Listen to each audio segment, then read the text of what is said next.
passer à la question 6 qui concerne, comme vous le voyez, calcul d'intégrale. Donc c'est la partie qui sera réservée au calcul intégral et on aura une heure à calculer. Alors pour la question 6, on a un petit A. On nous demande de montrer, alors je vais écrire ici, montrant que l'intégrale de 1 à 2 de ln de x sur x dx égale 1 demi ln de 2 au carré. C'est la question qui est proposée. Alors pour cette fonction-là, on l'a déjà vu lors des exercices. ln de x sur x, il faut être un petit peu, avoir une bonne vision. C'est 1 sur x fois ln de x et ça vous donne l'idée qu'on a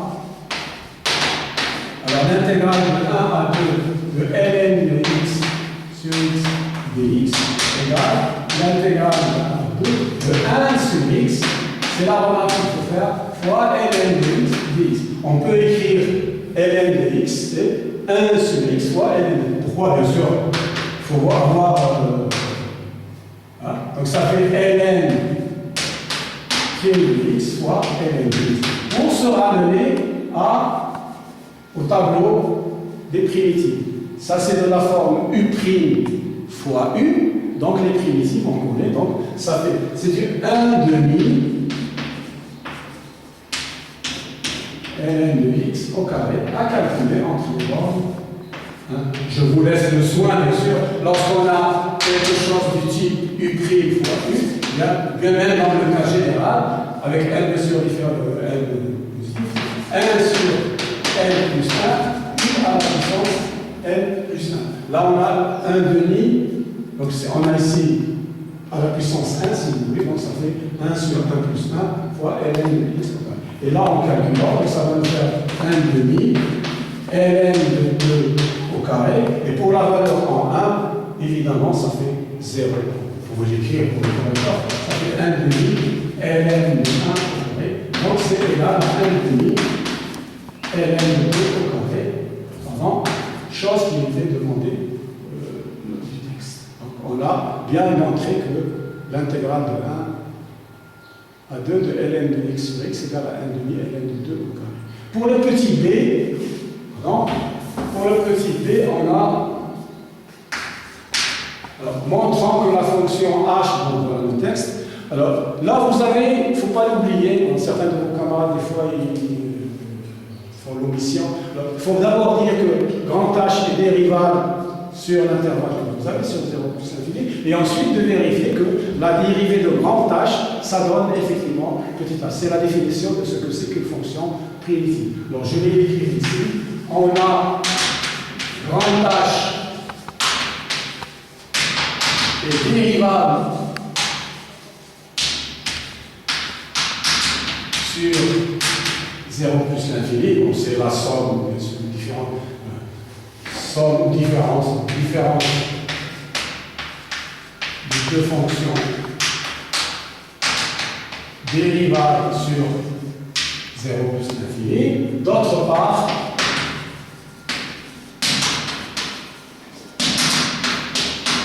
h' de x égale, alors pour calculer h' de x, eh bien, ça fait 2 ln x moins x. Ça me fait 2 sur x moins 1. Et ça, c'est que h de x. Donc la dérivée de grand h, c'est la fonction petit h. D'où grand h est une primitive de petit h sur l'intervalle 0 plus l'infini, c'est ce qu'on a juste ici. Alors pour le petit c, on vous propose de montrer à l'aide d'une intégration par partie que nous avons. Alors, nous allons vérifier. Pour la question petit c, alors, utilisons une intégration par partie.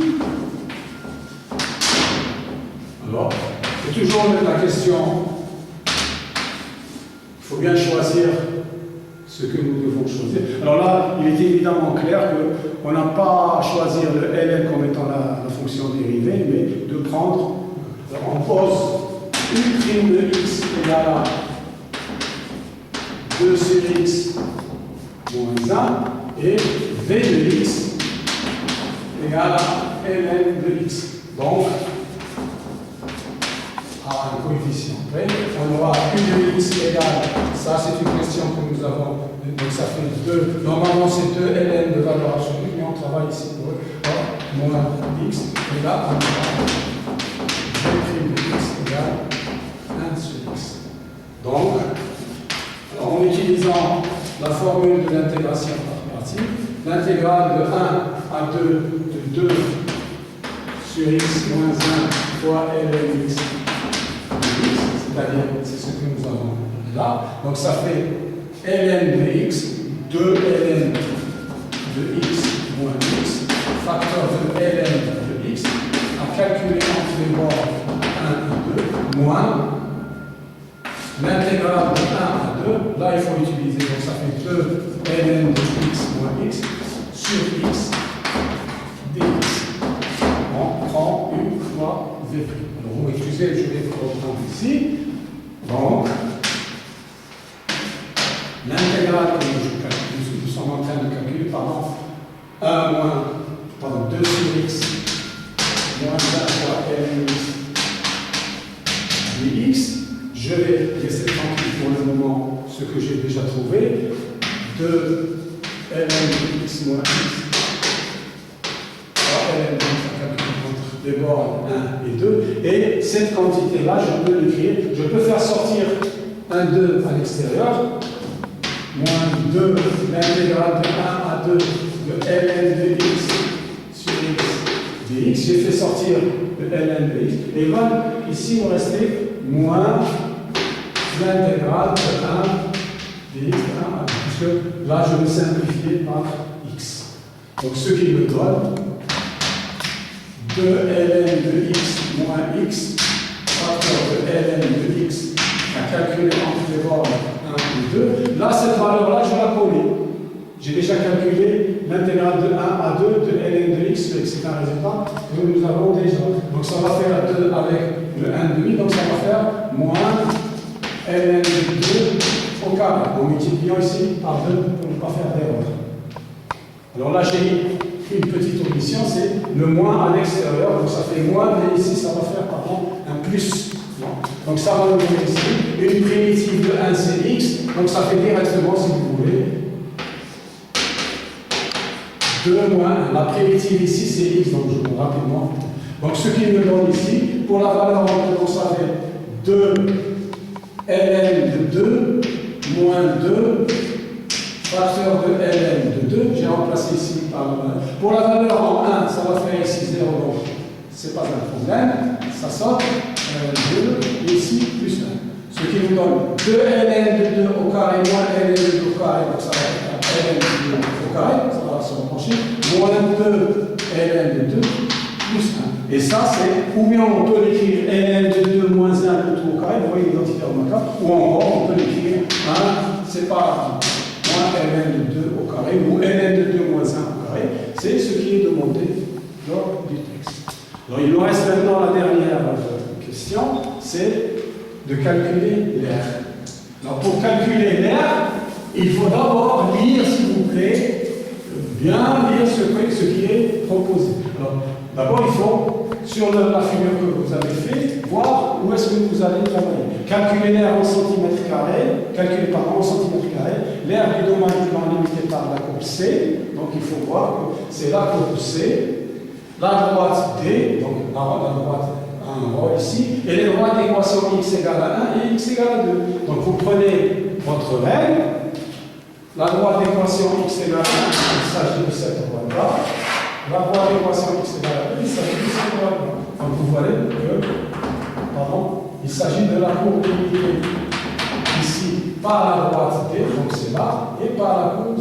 Alors ça vous donne une précision sur ce que vous devez faire. La position relative sur l'intervalle 1, 2, on a déjà vu que la courbe est en dessous de la droite D. Donc, il faut faire attention. Alors, pour le petit d, je vais écrire, je vais appeler le A, c'est l'intégrale de 1 à 2, et là, vous avez l'air divisé par deux courbes. Donc, il faut prendre Y moins F dx, et puisqu'on a l'unité c'est 1 cm, donc c'est directement en centimètres carrés. Parce qu'une unité d'air c'est 1 cm carré, donc là il n'y a pas de problème. Vous pouvez partir avec une unité d'air et à la fin changer, mais c'est pas grave puisque l'unité est 1 cm. Et ça vous donne l'intégrale de 1 à 2. Alors si vous prenez y moins, donc ça va faire x moins. Alors la fonction, on a déjà, donc ça fait x moins, la fonction c'est x, plus 1 moins 2 sur x fois ln de x, tout ceci dx en centimètres carrés. Donc il va nous rester 1 à 2. Alors le x va dégager, il nous restera moins 1 moins 2 sur x, que je peux écrire 2 sur x moins 1 fois ln de x dx en centimètres carrés. Il faut faire attention, le x ça se dégage ici avec ce x là, et on aura ici moins ça. Donc j'ai changé directement le signe, et ça on l'a déjà calculé, c'est ce qu'on vient de voir là. Donc ça fait 1 moins ln de 2 au carré en centimètres carrés. Et voilà, donc l'air à calculer, c'est ça. Donc maintenant, on a terminé avec la partie calcul d'air. On va attaquer la dernière partie.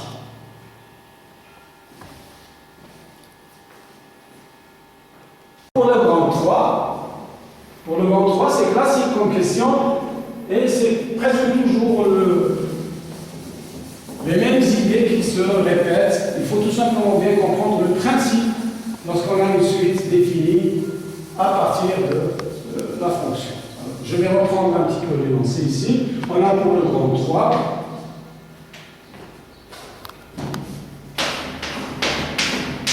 on a une suite numérique. Alors, UN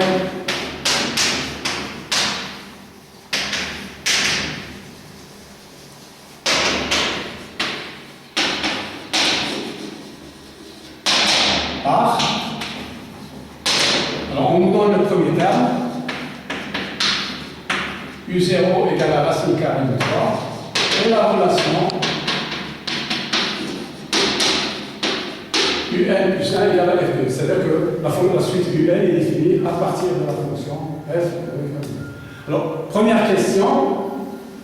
Alors, la chose importante, c'est qu'il ne faut pas oublier que toutes les propriétés qu'on a déjà vues pour la fonction F, on aura le droit de les utiliser au moment souhaité, parce que c'est la raison pour laquelle on nous donne ces. Alors, première question, montrer par récurrence, alors je vais dire ici, montrant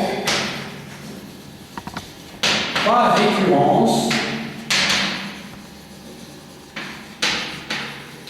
que, quel que soit n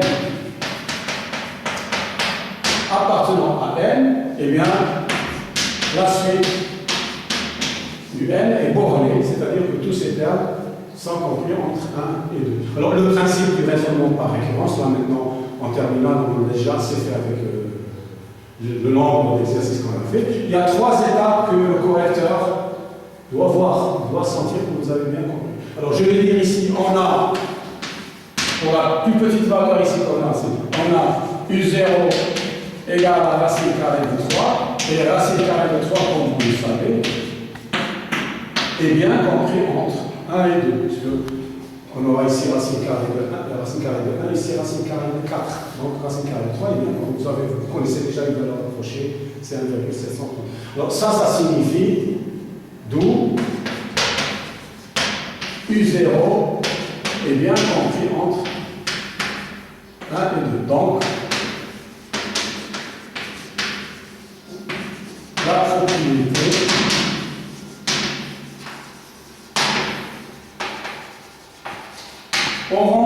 0. Ça, c'est l'initialisation ou la vérification, si vous voulez. Alors, la deuxième étape, supposons que pour un certain rang n, supposons que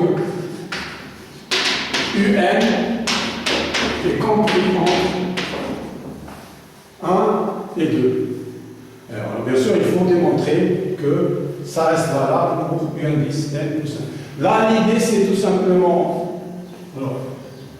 Alors, on a 1 inférieur ou égal à un inférieur ou égal à 2. Ça, dans le cas de l'hérédité, le passage de n à n plus 1, il faudra utiliser la monotonie. Eh bien, on aura f de 1 inférieur à f de n inférieur à f de 2.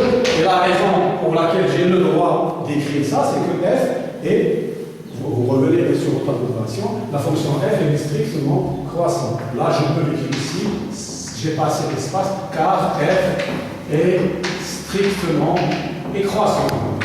Croissante sur 1, 2. Donc ça implique f de 1, on l'a déjà calculé, c'est 1. Et là, c'est n plus 1. Et là, f de 2, on a déjà aussi calculé, c'est f de 2. Donc finalement, qu'est-ce que ça nous donne? Si la propriété est vraie à un certain rang n, elle est valable aussi, elle est vraie, pardon, au rang suivant n plus 1. On aura simulé. Donc la troisième partie, donc d'après le principe de récurrence, on a, quel que soit n appartenant à n, un est inférieur ou égal à 2 et supérieur ou égal à 1. Deuxième question. Montrer que la suite un est décroissante. Là, on vous donne une indication. Bon, normalement, vous devez maintenant, on a déjà fait pas mal d'exemples. Montrer que la suite un est décroissante, on pourra utiliser le résultat. Alors, alors on a, quel que soit x appartenant à 1, 2, ça c'est un résultat très important. f de x est inférieur ou égal à x, c'est ce qu'on avait déjà vu auparavant. D'où, comme, et c'est là l'importance de la question 1 que vous avez là, comme un appartient à 1, 2 pour tout n de n, alors, quel que soit n appartenant à n, f de un est inférieur ou égal à un. D'où, quel que soit n appartenant à n, un indice n plus 1, puisque c'est f de 1, est inférieur ou égal à un. Ce qui permet d'affirmer, donc, la suite un est une suite décroissante. Voilà. Donc on a répondu pour la monotonie. Alors maintenant, la troisième question, c'est si vous voulez ce qui va chapeauter tout. C'est la troisième question. En déduire que la suite un est convergente et déterminer ça. Alors là, c'est un critère de convergence très classique, il faut le remarquer. La suite un est décroissante et minorée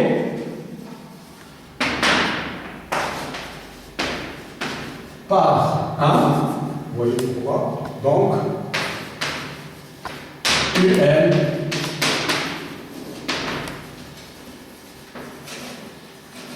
est convergent, c'est un critère que nous avons au programme, qu'on a déjà vu. C'est une suite qui est décroissante et minorée. Tous ces termes sont plus grands que 1, donc il est minoré par 1. Alors, le calcul de la limite, on va revenir rapidement. C'est un théorème que nous avons sur le cours. Alors, considérant, là il faut être pratique, ce sont des résultats que vous devez normalement, vous êtes censés connaître. Considérant i égale à 1, 2, f j'ai la continuité, f est continue sur 1, 2, et on a f de i égale à i. Normalement inclus dans i, mais dans ce cas-là, f de i est égal à i.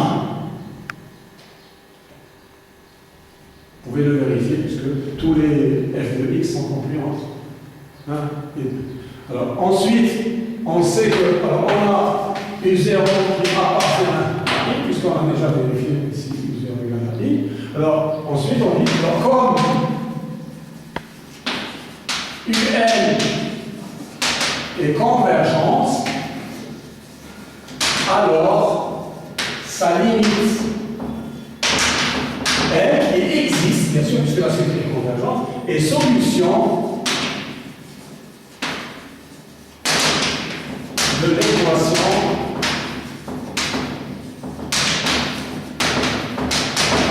f de x égale à x. Donc, L égale à 1 ou L égale à 2. Alors là, bien sûr, on ne peut pas avoir de limite. Ça serait contraire au résultat qu'on a. La limite est unique. On ne peut pas avoir de limite. Alors, comme quel que soit n appartenant à n, un est inférieur ou égal à u0, c'est une suite qui est décroissante et son premier terme c'est u0. Donc tous ces termes sont plus petits que égal à racine carrée. Donc tous les termes un sont plus petits que racine carrée de 3, d'où la limite de n égale à 1. La limite ne peut pas être égale à 2 parce que tous les termes de la suite sont plus petits que racine carrée de 3. Et la suite étant décroissante, tous ces termes sont plus petits que racine carrée de 2. Donc, la conclusion, c'est la limite en n convers plus l'infini de un est égale à 1. C'est une suite qui converge vers 1. Alors, voilà, j'ai essayé d'être un petit peu détaillé, ça a pris un petit peu de temps, mais c'est pas grave. Alors, je vous remercie un petit peu pour reprendre les différentes étapes. Vous aurez un petit peu de temps à la maison. Vous reprenez la vidéo et vous allez un peu plus lentement que moi, parce que c'est une question de temps, ça a pris un petit peu de temps. Mais normalement, je dois vous préciser une chose très importante, vu bien sûr la modeste expérience que nous avons vu vos camarades qui sont déjà passés, pour le jour, surtout pour le jour de l'examen. Pour les exercices qu'on vous propose en général, il ne faut pas dépasser 30 minutes avec la rédaction, avec le tout.